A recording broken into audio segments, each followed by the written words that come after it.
difficulté à en sortir. Nous avons une question de notre collègue Nadège Abamangoli.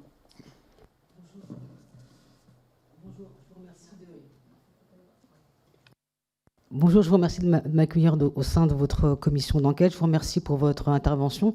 Moi, j'ai une question justement qui est liée à ce que vous avez évoqué à la fin de votre intervention sur la question de l'impunité qui fait que perdure un certain nombre d'oppressions racistes, sexistes. Vous avez toutes et tous suivi l'affaire Rubiales en Espagne. Donc ce président de fédération qui a commis une agression sexuelle devant caméra, et donc toute la mobilisation à la fois de l'équipe de football féminine et d'un certain nombre de soutiens, y compris politiques, et donc une victoire finalement des joueuses de la sélection espagnole championne du monde. Je pense évidemment que leur statut de championne du monde a aussi joué pour cela, mais pas seulement, puisque nous avons eu en France également un président tout-puissant de la Fédération française de football, Noël Le Graët, qui a officié très longtemps en France, qui a également été accusé de harcèlement moral, de harcèlement sexuel, de violence sexuelle. Mais finalement, l'issue n'a pas été la même. J'ai le sentiment qu'en Espagne, l'affaire a fait grand bruit et qu'en France, tout cela a été réglé un petit peu en catimini, puisque finalement, Noël Le Graët a eu une espèce de placard doré.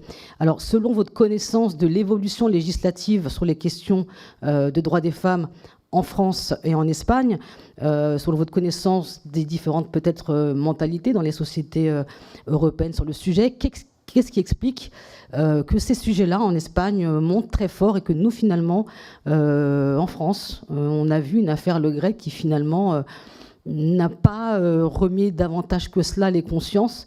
Votre point de vue, Madame Petit? Alors je pense que c'est une question de temporalité. L'Espagne a longtemps été confrontée à un fléau des violences conjugales, notamment, qui était extrêmement important. Et l'Espagne a réagi il y a une vingtaine d'années, je n'aurai pas la date précise, par l'élaboration d'une grande loi cadre, qui donc a permis de constituer un arsenal qui, peu à peu, a permis donc d'agir à la fois sur la prévention, sur l'accompagnement des victimes, mais aussi sur la répression. Et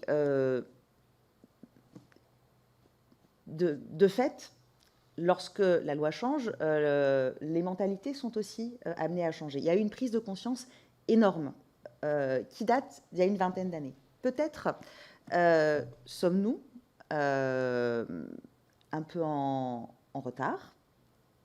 C'est ce qui nous conduit à nous inspirer sur la mise en œuvre de dispositifs qui ont été lancés il y a une dizaine d'années, je pense, au téléphone grave danger.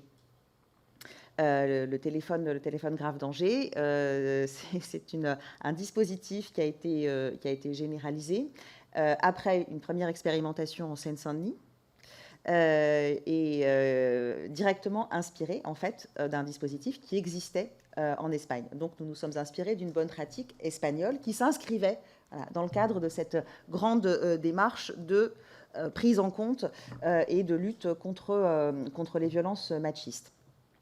Donc peut-être sommes-nous un petit peu en retard, peut-être que alors nous progressons. L'arsenal législatif au cours des 10 dernières années, et tout particulièrement depuis 5 ans, a énormément progressé. Je pense